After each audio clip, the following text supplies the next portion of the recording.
지난 주말장에서 미국 시장이 큰 폭으로 상승하면서 마무리가 됐습니다. 자, 이번 주에 대한 기대감이 당연히 커졌을 것이다 라고 생각되고 있는데요. 자, 이번 주에는 파월의 발언이 준비가 되어 있고요. 중국의 양회 결과물이 나오겠죠. 자, 이미 뭐 성장성에 대한 부분들을 이야기하긴 했습니다만 이것을 일단은 뭐 분석가들은 긍정적으로 보고 있습니다. 최저 보수치로 잡았다. 매우 실용적이다. 이런 얘기 나오고 있거든요. 자, 국내 증시에게는 굉장히 좋은 소식일 것 같은데, 자, 이 부분들 같이 알아보도록 하겠고요. 자, 자동차 관련주들이 최근에 가장 저평가되었다라는 이야기를 듣고 있습니다. 물론 이제 상승률도 굉장히 좋고요. 공급망이 이제 정상화되면서 기대치들이 높아지고 있다는 얘기죠. 즉 판매량이 늘어나게 되고 앞으로 이제 조금 부담스러웠었던 그런 내용들이 많이 거쳐질 것이다, 이런 얘기가 나타나고 있습니다. 그에 따라서 자동차주들에 대한 관심, 또 저평가라는 것에 대한 기대치들이 높아지고 있는데요. 자동차 관련주들 어떻게 봐야 되는지 알아보도록 하겠습니다. 최근에 KT 주식 갖고 계신 분들 좀 걱정이 많으시죠. 주가가 많이 떨어진 상태인데, 자, 왜 이렇게 많이 떨어졌나, 뭐 경영자 리스크가 있다, 뭐 등등 여러 가지가 있습니다만 배후에 국민연금이 있을 것이다, 이런 이야기가 나오고 있습니다. 뭐 틀린 얘기는 아닌 것 같아요. 왜냐면 이제 KT를 압박하는 용도, 일단은 그 대표이사의 연임을 막아놓은 상태인데다가 또 뒤로는 KT 주식을 엄청나게 팔아먹고 있었거든요. 자, 국민연금이 왜 이러한 행태를 보이고 있는지, 또 KT는 어떻게 봐야 되는지 알아보도록 하겠습니다.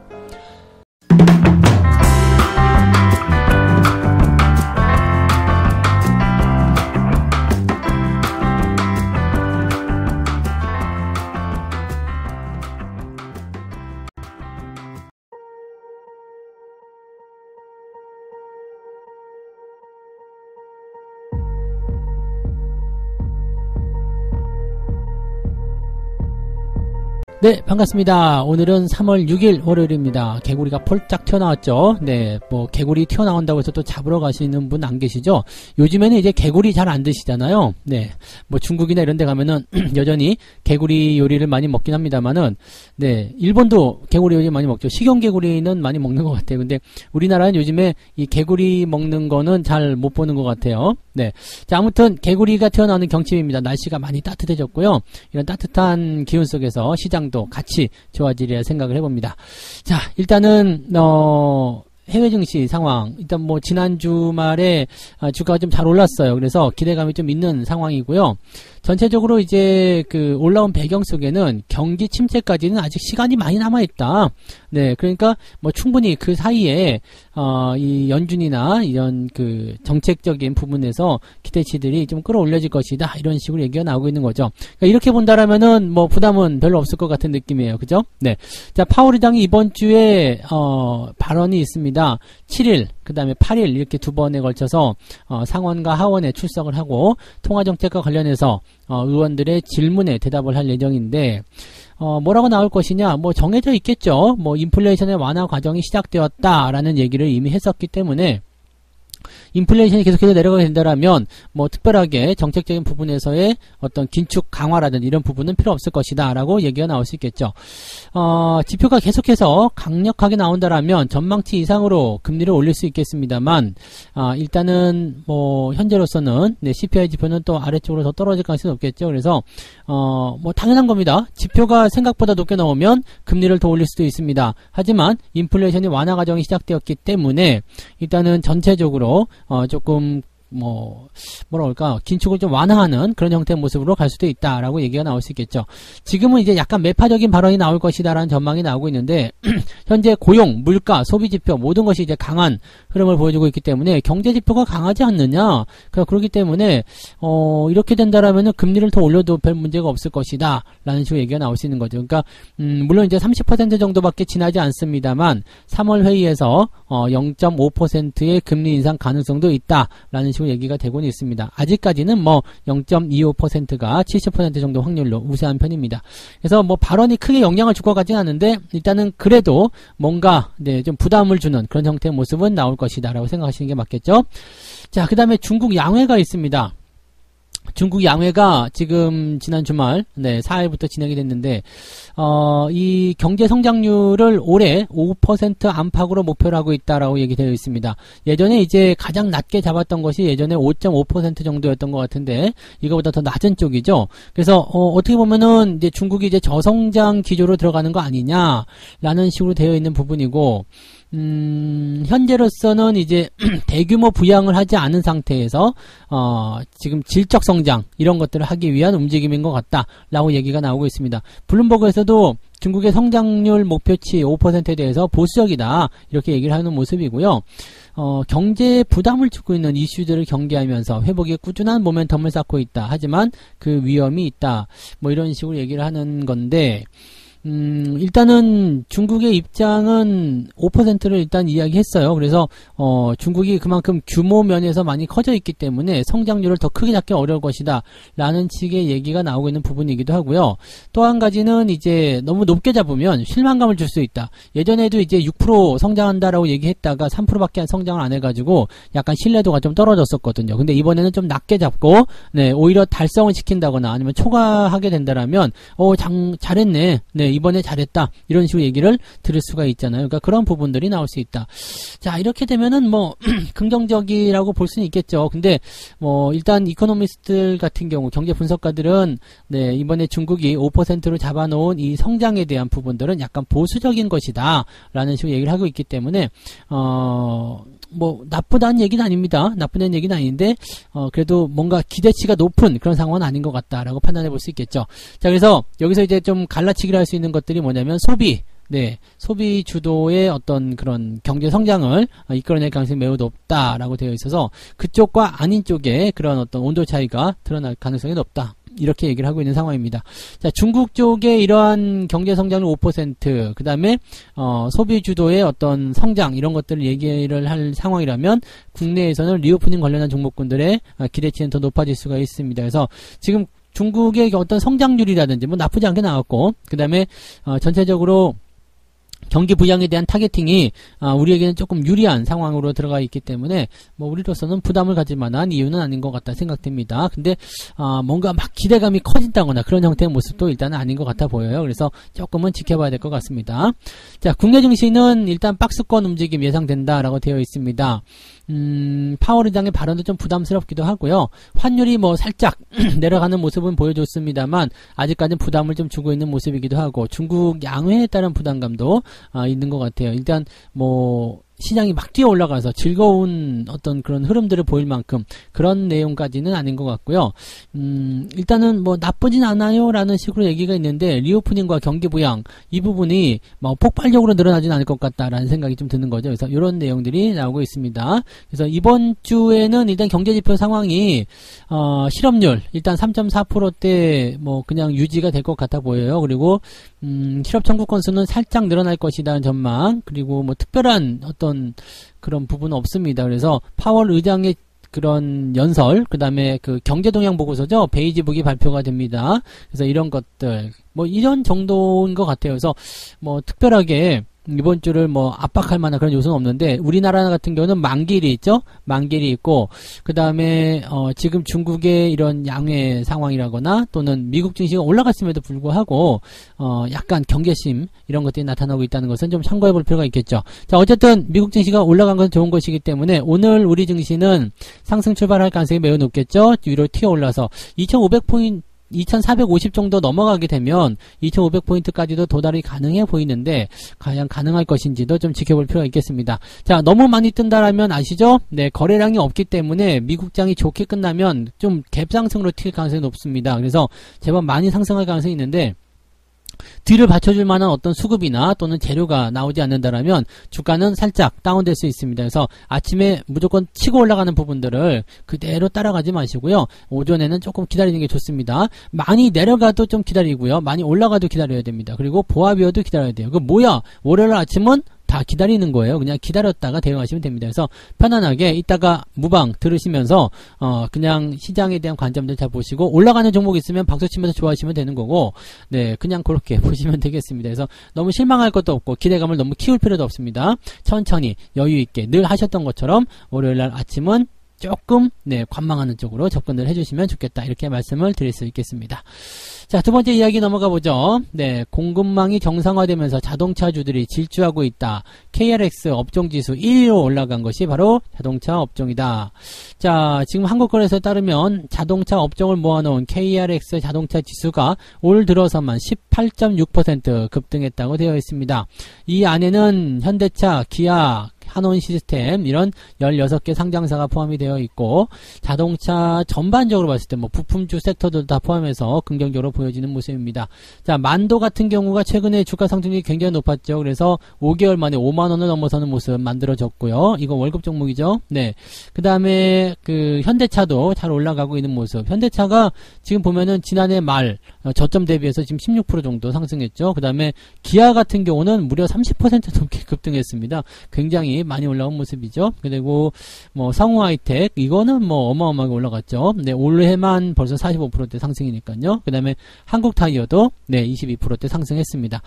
이렇게 자동차 업종, 부품 이런 쪽으로 전체적으로 다 상승세를 보여주고 있는 모습이라서 자동차 종목군들이 굉장히 좋아지는군요 라고 얘기가 될 수 있는 부분인데, 자, 내용을 좀 살펴보니까 차량용 반도체가 부족해서 완성차 생산에 차질을 준다는 우려감, 이런 것들이 계속해서 주가를 못 올라가게 만들어냈었죠. 그 다음에 경기 침체가 나오게 되면 자동차 수요도 줄어들 것이다. 자, 그런 모습이 나타나면서 이제 작년 12월 29일 날 신저가 52주 신저가가 나오고 했습니다. 근데 그 이후에 그냥 바로 됐어요. 이 당시에 제가 해드린 말씀 혹시 기억하실런지 모르겠는데 반도체 공급난 풀린다고 그랬죠. 풀립니다. 어차피 그게 계속 갈 수 없는 부분이고요. 지금 현상에 대한 부분들이 당장은 좀 힘들어 보여도요. 이것이 해결될 문제라면은 전혀 문제시하실 필요가 없어요. 왜냐면 오히려 앞으로 해결이 될 거라면 지금 현재 시점이 굉장한 저점, 굉장한 기회의 요인으로 작용될 수가 있거든요. 그러니까 그런 부분들도 우리가 좀 참고해 볼 필요가 있겠죠. 자, 실적 같은 부분도 계속 증가세를 보여주고 있습니다. 그래서 현대차와 기아차가 이제 연초에 제시했었던 판매와 수익금의 목표가 다소 공격적으로 보이지만 최근에 이런 상황들을 보니까 전혀 근거가 없진 않았다. 그 정도 충분히 만들어낼 수 있었던 그런 내용이 좀 있었다라고 얘기를 하고 있는 모습도 있습니다. 그러니까 처음에 이제 우리 기업이 우리 현대차가 올해 굉장히 많은 수익을 만들어내겠습니다라고 했을 때 사람들이 뭐야 이 자식들 콧방귀 꼈었는데 지금 보니까 가능해 보이기도 하는데 라는 식으로 얘기가 나오고 있다고 보시면 되는 거죠. 자, 가격 인하 압력도 완화가 되고 있다라고 되어 있습니다. 가격을 인하한다. 일단은 잘 안 팔리게 되면은 가격을 좀 내리거나 그런 쪽으로 나올 수 있죠. 그리고 경쟁에 대한 어떤 부분들이 나타나게 되면 가격을 좀 인하하게 되는데 지금 현재로서는 이제 가격 하락 추세가 조금 둔화되어 있다라는 식으로 얘기가 되고 있는 모습입니다. 그래서 지금 상태에서 본다라면은 주주환원 정책이라든지 그 다음에 앞으로 이제 실적 발표 이런 것들 계속 예정이 되어 있는데 나쁠 것 같지 않습니다. 그래서 자동차나 자동차 부품주들 움직임들 당분간은 더 좋게 진행될 수도 있다라고 생각하시면 되겠습니다. 자, 지금은 잘 들고만 가시면 되겠죠. 자동차 관련주들 혹시라도 관심이 있으신 분들은 매수 포인트 잡으실 때 항상 저점 지지와 잘 붙어 있는지 확인하시고 대응하시면 되고요. 들고 계시는 분들은 더 길게 내다보셔도 괜찮을 것 같습니다. 지금으로서는 자동차주가 가장 저평가되어 있다 이런 얘기까지 나오고 있으니까 관심들을 좀 가지시고 잘 들고 가시면 별 문제 없으실 거예요. 자, 세 번째 이야기 넘어갑니다. KT 관련한 이야기. 이게 뉴스로 나오네요. 국민연금이 KT를 압박하고 주식 550만 주나 팔아치웠다라고 되어 있습니다. 차기 대표이사 선임 리스크로 인해서 경영진의 그런 리스크죠. 자, 이걸로 인해서 KT 주가가 불안정하고 있다. 최대 주주인 국민연금이 KT 주식을 약 550만 주 대량 매도했다라고 되어 있습니다. KT를 압박하면서 리스크를 만든 다음에 대량의 주식을 매도해서 주가 하락을 부추겼다. 약간 공매도가 들어갔을 가능성도 있죠. 그러니까 일단은 위쪽 라인에서 뭔가 나쁜 소식을 전해놓고 나 이래서 안 되겠어 팔아먹을래요. 팔고 그러면 주가가 폭락을 하잖아요. 그러면은 공매도가 개입됐을 가능성도 있지 않겠느냐라는 식으로 이 의심적인 부분이 일어날 수가 있는 거죠. 지금 지난달 27일 기준으로 국민연금의 KT 지분율은 8.5%, 지난해 11월 2일날 공시된 지분은 10.63%, 그럼 2%포인트 줄었다는 얘기잖아요. 그러니까 11월 2일부터 지난달 27일 사이에 무려 2%가 넘는 주식을 팔아먹었고, 그게 약 550만 주 정도 된다라고 보시면 된다는 얘기죠. 자, KT를 왜 이렇게 미워하는 거야? 일단은 대표이사의 연임이 KT는 마음에 안 든다 이거죠. 뭐 이걸 두고서 뭐 정치적인 어떤 뭐 공방이다 뭐 이렇게 얘기가 나오기도 하는데, 뭐 그 속내는 알 수가 없습니다만, 어쨌건 대표이사 연임을 막은 상태에서 지금 현재로서는 국민연금이 팔아치우는 것이 또 그런 형태의 느낌이 아니겠는가라고 보시면 되겠습니다. 뭐 전체적으로 이제 매도를 한 일자 이런 것들은 알 수가 없다고 합니다. 그렇지만 일단은 550만 주 매도를 했다라는 것은 이제 확인이 된 사실이고요. 지금 일단 앞서서 설명드렸던 것처럼 이 대표이사 리스크를 불거지게 만든 이후에 주식을 팔아먹었다는 것이 다분히 의도적이지 않느냐라는 식으로 얘기를 지금 하고 있는 모습이에요. 그래서 많이 올랐었던 주식, 이게 지금 보면은 대표이사가 실제적으로 이제 뭐 이익률도 끌어올리고 장사를 잘했어요. 경영을 잘했단 말이죠. 근데 연임을 하겠다라고 11월 달에 얘기를 하니까 안 돼! 라고 얘기하면서 대표이사가 여기다가 그 대표이사가 아니죠. 국민연금이 나는 반대야. 그러면서 반대표를 던지겠다. 이렇게 얘기가 나왔죠. 그러다 보니까 이제 연임이 안 될 것 같다라고 얘기가 나오니까 대표이사 리스크가 확 불거져 나온 거예요. 자, 그러면서 주가가 슬슬 하락하기 시작했는데 여기다 대고 막 갖다 주식을 던져버리니까 주가가 못 견디고 빠져버리는 거죠. 자, 지금 겨우 3만원대를 사수하고 있다라고 하는데, 제가 보기에는 뭐 이것도 어떤 이권이 걸린 그런 부분이 아닌가 생각은 됩니다만은, 뭐 그거 역시도 마찬가지죠. 심증만 있고 물증이 없는 상태이기 때문에 그런가 보다라고 하는 거지. 자, 그래서 지금 KT의 주가가 이렇게 계속 떨어지는 상황이었는데, 이것을 누군가가 엿먹어라 그러고 그냥 막 사가지고 올리지 않는 이상은 쉽지가 않습니다. 왜냐면 위에서 압박하는 거, 아직 국민연금이 지분율이 8%가 넘게 있잖아요. 그러니까 쭉 계속 이럴 거야, 난 더 판다, 이렇게 얘기가 나오면은 주가가 올라가기가 힘들겠죠. 그러니까 이런 상태가 됐을 경우에는 일단은 국민연금이 도대체 무슨 짓을 하고 있는지 좀 들여다볼 필요가 있고요. 앞으로 후에 그런 방향성이 어떻게 되는지를 좀 봐야 됩니다. 그래서 현재로서는 일단 주가가 떨어진 부분에 대해서는 뭐 조금 억울할 수도 있을 것 같아요. 억울할 수도 있을 것 같고, 회사가 나쁘지 않은 상태에서 주가가 떨어졌기 때문에 이건 좀 말이 좀 안 되지 않냐라고 얘기가 들 수 있는 부분이죠. 그러니까 뭔가 이런 기업적인 분석이나 그런 내용이 아닌 뭔가 다른 의도의 그런 재료들이 붙은 것이 아니냐, 이렇게 생각이 될 수도 있는 부분이겠습니다. 그래서 일단은 단기적으로 많이 떨어진 상태에서 저점을 잡게 되면 기술적 반등은 무조건 나오게 됩니다. 그래서 그런 자리를 한번 기대를 좀 해보실 필요는 있을 것 같고요. 더 떨어지게 되면 뭐 별 수 없어요. 3만원 이탈해 가지고 더 밑으로 빠지게 되면 여기서는 이제 여러분들이 대응하기가 좀 어려워지죠. 그러니까 뭐 매도도 많이 나올 수도 있고요. 실제로 이제 반대 매매를 이끌어내려고 지금 계속 저러고 있는 걸 수도 있거든요. 그러니까 그런 식의 내용들도 우리가 참고하셔야 됩니다. 그래서 지금 현재 상황에서는요, 일단은 KT 주식을 갖고 계신 분들 같은 경우는 뭐 지금 당장은 매도하실 이유가 없을 것 같아요. 많이 떨어져 버려가지고요. 근데 여기서 만약에 3만원 더 깨져가지고 2만원대 뭐 29,000원, 28,000원 이렇게 나가게 된다면 이것도 사실은 부담입니다. 그러니까 이렇게 됐을 경우에는 비중을 좀 축소하시거나 좀 보수적으로 보시는 게 일단 맞을 것 같기도 하고요. 그 다음에 신규 매수 같은 경우는 웬만하면 하지 않는 게 맞겠죠. 변동성이 좀 끝난 다음에 대응하실 필요가 있을 것 같아요. 주가가 올라갈 확률도 없지는 않습니다. 아까도 말씀드렸듯이 많이 떨어진 상태에서 반등이 나갈 수 있기 때문에 올라갈 확률도 있긴 있습니다만, 살짝 지금 이렇게 국민연금이 위에서 그러면서 대형 물량을 딱 쥐고서 오기만 해봐, 다 팔아버릴 거야, 이런 식으로 얘기가 나오니까 상당히 피곤한 상황인 거죠. 그래서 이렇게 된다면 경영권 리스크, 경영자 리스크, 그 다음에 이 국민연금이라는 그런 어떤 매복, 이런 것들에 대한 부분들이 KT의 주식을 끌어올리기 좀 어렵게 만드는 것 아니냐라고 판단이 되고 있습니다. 여기다가 뭐 공매도가 개입을 했는지는 살펴봐야 되겠습니다만, 만약에 공매도가 개입이 되어 있었다면 이것은 아마도 뭔가 다분히 의도적인 부분이 있었을 것 같다라고 보셔야 될 것 같습니다. 아무튼 KT 주식 같은 경우는 현재로서는 일단 지지선은 아닌데 조금 더 지켜보면서 대응하시는 게 맞을 것 같고요. 현재 상태만 봐서는요, 좀 네, 맞아요. 좀 더 지켜보셔야 되는 거. 네, 그냥 딱 그거밖에 없는 거예요. 좀 더 지켜보자. 그게 이제 가장 중요한 포지션일 것 같습니다. 뭐 답답하죠? 답답할 거예요. 주가가 좀 떨어진 모습 때는 답답할 수밖에 없는데, 지금 약간 억울한 감이 있기 때문에 일단 기술적 반등을 좀 기다려봐라. 이렇게 말씀을 드려야 될 것 같습니다. 참고하시면 되겠네요. 자, 오늘 이렇게 해서 세 가지 이야기 말씀을 드렸습니다.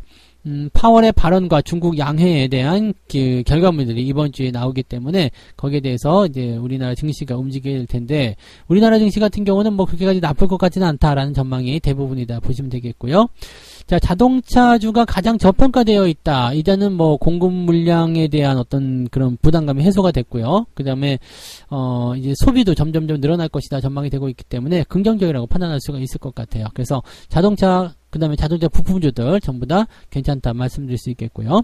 자, 국민연금이 KT를 팔아먹는 것에 대해서는 다분히 제 생각에는 그냥 의도가 뭔가 있는 것 같아요. 고의적인 부분이 좀 있는 것 같다 생각은 좀 드는데, 뭐라고 딱히 말씀드릴 거는 없을 것 같아요. 지금 그냥 뭐 이렇다고 해서 얘네가 뭘 잘못을 저질렀다 뭐 이렇게 딱 우리가 꼬집을 수 있는 부분이 아니거든요. 그러니까 대표이사 선임에 대해서는 반대한다. 반대할 수 있거든요. 그 다음에 주식 팔아먹었다. 나 마음에 안 들어 주식 팔으란다. 가능하죠. 가능한데 글쎄요. 뭔가 찝찝하고 그런 것은 아닌가 생각이 되고요. 공매도가 만약에 들어왔다라면 이것과 같이 뭔가 연결고리에 있는 것 아니냐 생각되기도 하고요. 그런 부분을 보시면 되겠습니다. 그래서 만약에 이렇게 많이 떨어지게 되면 조금 늘어질 가능성이 있겠습니다만 기술적 반등 가능성이 높기 때문에 현재로서는 조금 더 지켜보자 이렇게 말씀을 드렸습니다. 자, 책 한 곡 읽고 마무리하도록 하겠습니다. 정말로 벌고자 한다면 스스로 경제의 동향을 주의 깊게 살펴야 한다. 그리고 이것을 실증내지 않고 일상적으로 지켜가야 할 것이다. 이것은 어느 정도 상식만 있으면 누구라도 할 수 있는 것이다. 네, 누구라도 할 수 있는 거예요. 맞아요. 뉴스 보고 그 다음에 기업 분석 좀 해보고 차트 좀 보고 뭐 거기에 관심이 있으면은요 진짜 오랜 시간 필요하지 않죠. 10분 20분이면은 다 되는데요. 네, 뭐 그냥 쉽게 얘기해서 네, 잠깐 쉬는 시간에 한 번씩만 봐도 충분하다라는 거죠. 그러니까 시간이 없다는 건 말이 안 되고 그 다음에 하지 않았다는 것도 역시 말이 안 되는 거죠. 그러니까 이런 것들은 너무 어렵지도 않고 여러분들이 꾸준히 이어갈 수만 있다라면 정말 여러분들한테 도움이 되는 그런 부분이 될 겁니다. 내가 스스로 기업을 분석하고 시장을 분석할 수 있는 그런 상황을까지는 만들어내셔야 됩니다. 그래서 그런 부분들 잘 생각해서 네, 체크해 주시면 좋겠습니다. 오늘은 그래서 여기까지 이야기해 드릴게요. 조금 있다가 9시부터 무료 방송 진행되니까 늦지 않게 또 오셔서 저하고 같이 오늘 아침 방송 같이 열어보도록 하겠습니다. 자, 조금 이따 뵐게요. 오늘도 화이팅 하시고요. 고맙습니다. 본 방송에서 제공되는 모든 정보는 투자 판단의 참고 자료이며 투자의 최종 책임은 본 방송을 이용하는 본인에게 있습니다.